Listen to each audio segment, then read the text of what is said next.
Madam అది కాదు, మీరు ఇంటిమేటెడ్ గురించి మాట్లాడారు కాబట్టి దీనికోసం కూడా నా దగ్గర ఒక క్వశ్చన్ ఉంది. జనరల్గా ఒక పేరెంట్స్ ఇలాగ ఒకసారి సైకాలజీ డాక్టర్ దగ్గరికి ఒక చిన్న పిల్లాన్ని తీసుకెళ్ళారు. మేబీ వాడికి ఒక 7 years ఉండొచ్చు. అంత చిన్న పిల్లాడిని తీసుకెళ్ళాడు. అంత చిన్న పిల్లాడికి సైకాలజీ ప్రాబ్లం ఏంటి అన్న డౌట్ కూడా రావచ్చు. అయితే తీసుకెళ్ళిన రీజన్ ఏంటంటే వాళ్ళ పేరెంట్స్ ఇంటిమేట్ అవ్వడం అబ్బాయి చూసాడంట. అది ఏ రకమైన ఇంటిమేట్ అనేది సెకండరీ. ఆ పేరెంట్స్ చేసుకునేది ఈ పిల్లవాడు చూసి వాళ్ళ పేరెంట్స్ లేని టైంలో తన చెల్లి మీద బిహేవ్ చేశాడు. సో ఆ పిల్లవాడిని అలా బిహేవ్ చేయడానికి కారణం ఆ అబ్బాయి చూసిన విధానం బట్టి తనకి వచ్చిన సైకాలజీ డిఫెక్ట్ అనుకోవాలా, లేకపోతే పేరెంట్స్ తప్పు అనుకోవాలా? ఇక్కడ ఎవరికి తప్పు పట్టచ్చు అంటారు మనం అసలు? అది క్యూరియాసిటీ అనేది అందరికీ ఉంటుందండి. క్యూరియాసిటీని ఎలా హ్యాండిల్ చేస్తామో అన్న దాని మీద ఇష్యూ ఇది. ఇప్పుడు బై ఛాన్స్, బై మిస్టేకో, బై యాక్సిడెంటో పిల్లాడు చూశారు. అది చూసిన సంగతి పేరెంట్స్ కి తెలిస్తే కౌన్సిల్ చేయాలి, పేరెంట్స్ దగ్గర ఉండి మాట్లాడాలి. ఫస్ట్ ఆఫ్ ఆల్ అలా బిహేవ్ చేయకూడదు. పిల్లల ముందు ఇంటిమేట్ ఉండకూడదు అంటే ఆ ఇంటిమేసీకి లిమిట్స్ ఉంటాయి. ఇంటిమసీ చూపించాలి, ఎఫెక్షన్ చూపించాలి, ఫిజికల్ ఇంటిమసీ చూపించకూడదు, సెక్షువల్ ఇంటిమసీ చూపించకూడదు. ఫిజికల్ ఇంటిమసీ కూడా చూపించవచ్చు కానీ సెక్షువల్ ఇంటిమసీ చూపించకూడదు. టు బి వెరీ అంటే ప్రిసైజ్. వాళ్ళకి ఇంటిమేట్ గా చూపించకపోతే అసలు మేమిద్దరము ఒక అండర్ వన్ రూఫ్ ఇద్దరు స్ట్రేంజర్స్ లాగా ఉండకూడదు. పేరెంట్స్ అన్న తర్వాత ఆ ఆప్యాయత, వాళ్ళని ఒకళ్ళనొకళ్ళు టీజ్ చేసుకోవడం, ఒకళ్ళనొకళ్ళు అప్రిషియేట్ చేసుకోవడం, ఒకళ్ళనొకళ్ళు సతాయించుకోవడం, ఒకళ్ళతో ఒకళ్ళు కొట్టుకోవడం, ఇవన్నీ కూడా కనిపించాలి. లేకపోతే వాళ్ళ కల్చర్ షాక్ వస్తుంది రేపు. 24 ఏ మ్యారేజ్ కొట్లాట లేకుండా ఉండదు. అలాంటి మ్యారేజ్ ఉందంటే అది డెడ్ మ్యారేజ్. అది మ్యారేజ్ కింద లెక్క, any relationship for that matter. So అవన్నీ నార్మల్. నీకు జెలసీ ఉండడం నార్మల్, జడ్జిమెంట్ తప్పు. కోపం ఉండడం నార్మల్ కానీ అరవడం తప్పు. You shouldn't tell. కోపం ఉంది, దట్ డజంట్ మీన్ నువ్వు అందరినీ పట్టు కొట్టేస్తా అంటే ఎలాగా? కోపం is an emotion, accept it, process it, అంతే. నువ్వు దాన్ని ప్రాసెస్ చేశాక నీ కోపం తగ్గిపోతుంది. అంతేగాని కోపం లేదు నాకు అసలు, నేను చాలా సత్వగుణం, అలా అవ్వదు. Don't go for perfection, go for normalcy. నార్మల్గా ఉండండి ఇంట్లో. మీరు ఇంటిమేట్గా ఉండకూడదా? ఎంతవరకు ఉండాలి? మీరు you should set boundaries. A boundary set చేస్తే మా పిల్లలకి నేను సరిగ్గా అర్థమవుతాను, వాళ్ళకి కరెక్ట్ వాల్యూస్ వెళ్తాయి, వాళ్ళకి కరెక్ట్ ఎథిక్స్ వెళ్తాయి, వీళ్ళని ఎలా ఎక్స్పెక్ట్ చేస్తున్నారు మీ పిల్లల్ని ఉండడానికి, ఆ ఇన్పుట్స్ మీరు ఇవ్వాలి. అయినప్పటికీ ఇంత ఇన్పుట్స్ ఇచ్చాక కూడా పిల్లలు అలాగే ఉంటారా అంటే there is no guarantee. Because మీ ఒక్క ఇన్పుట్సే కాదు కదా, చుట్టుపక్కల చాలా ఉన్నాయి. ఒక్కొక్కసారి మన వే ఆఫ్ రియాక్షన్ని బట్టి వాళ్ళు అబద్ధాలు చెప్పడం ఎక్కువైపోతుంది. ఒక్కొక్కసారి మనం రియాక్ట్ అవుతుంది మనతో భయపడి, అంటే అమ్మ ఇలా ఎక్స్పెక్ట్ చేస్తుంది కాబట్టి నేను ఇలా ఉంటా అమ్మ ముందు, కానీ నా పర్సనాలిటీ వేరు అని దాచే పిల్లలు కూడా చాలా మంది ఉన్నారు. దాన్ని మీరు పట్టుకోలేరు. But as much as possible మీ చేతిలో ఉన్నంత వరకు మీరు ఇచ్చే మారల్స్, ఎథిక్స్, వాల్యూస్ మీరు ఇచ్చినవే వాళ్ళకి వెళ్తాయి. జీవితాంతం మిమ్మల్ని ఎలాగా మీ పేరెంట్స్ తోటి కంపేర్ చేసి పోలుస్తున్నారో మీ పిల్లల్ని కూడా అంతే. మీ పిల్లలు తప్పు చేస్తే అది మీ తప్పు, వాళ్ళ తప్పు కాదు. వాళ్ళు ఇంకా అడల్ట్స్ అవ్వలేదు. అడల్ట్స్ అయ్యి 20 ఏళ్ళు దాటిపోయాయి, బయట వెళ్ళి ఏమైనా చేశారు తప్పు, ఎస్ మేబీ వాళ్ళు వేరేగా నేర్చుకున్న తప్పు అయి ఉండొచ్చు. కానీ 20 ఏళ్ల కంటే ముందు ఉన్న తప్పులు ఏమన్నా చేస్తే పిల్లలు, అది పేరెంట్స్ తప్పే, no doubt about it. You are not taking enough care.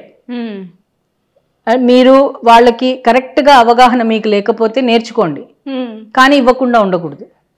పిల్లల బాధ్యత పేరెంట్స్దే, నో డౌట్ అబౌట్ ఇట్.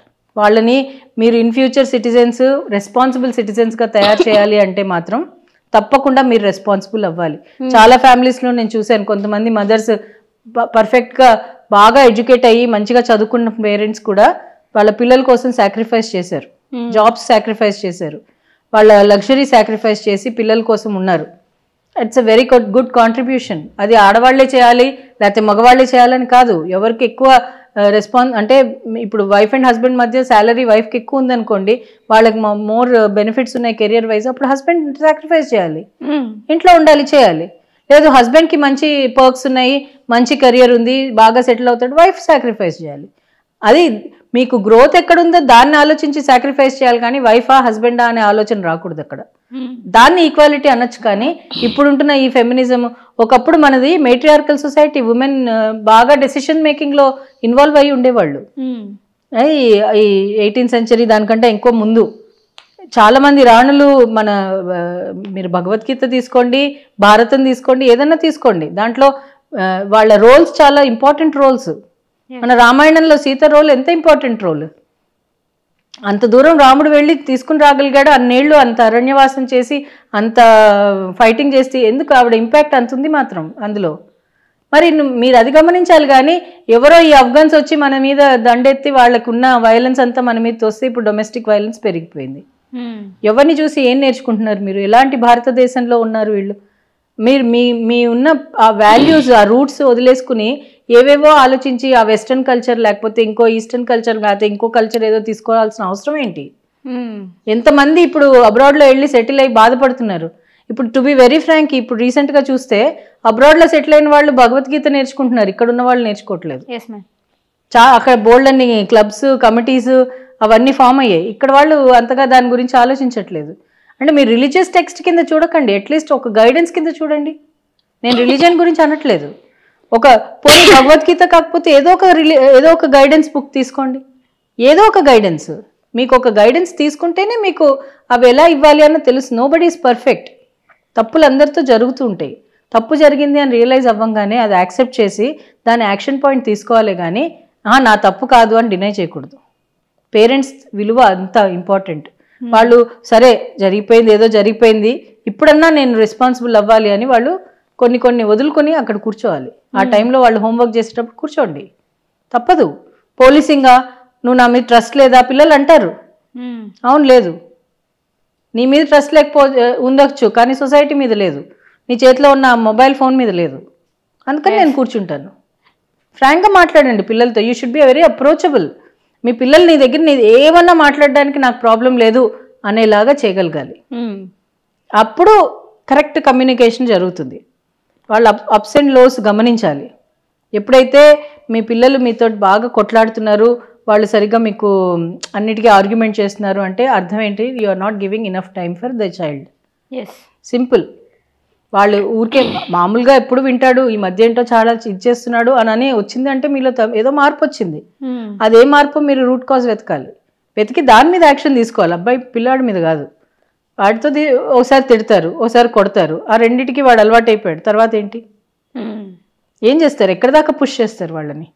తర్వాత అమ్మ నా వల్ల కావట్లేదు అని వదిలేస్తారు. దానికంటే మీరు ఒక ప్రాసెస్ నేర్చుకోండి. దీన్ని ఎలా ప్రాసెస్ చేయాలి. ఎవ్రీ టైం ఒకటే పద్ధతి నడవకపోవచ్చు, వేరే పద్ధతులు నేర్చుకోండి.